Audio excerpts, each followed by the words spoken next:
நிலவை நோக்கிய மனிதனின் அடுத்த கட்ட பயணமாக நாசாவின் ஆர்டெமிஸ் 2 விண்கலத்திலிருந்து விண்வெளி வீரர்கள் பூமியுடன் கலந்துரையாடினர்.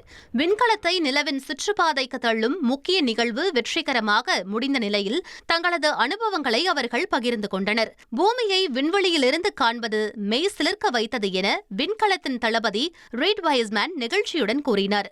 விண்கல கழிவறையில் ஏற்பட்ட ஒரு சிறிய தொழில்நுட்ப கோளாறை சரி செய்த விண்வெளி வீராங்கனை கிறிஸ்டினா கோச் நகைச்சுவையாக தன்னை ஒரு விண்வெளி பிளம்பர் என்று கூறிக்கொண்டார்.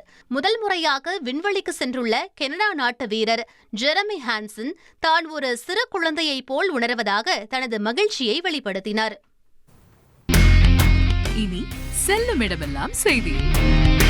தந்தி டிவியின் வாட்ஸ்அப் சேனலை ஃபாலோ பண்ணினா செல்ல இருக்கும் இடமெல்லாம் செய்தி. இதோ QR கோட் இப்பவே ஸ்கேன் பண்ணுங்க, ஃபாலோ பண்ணுங்க.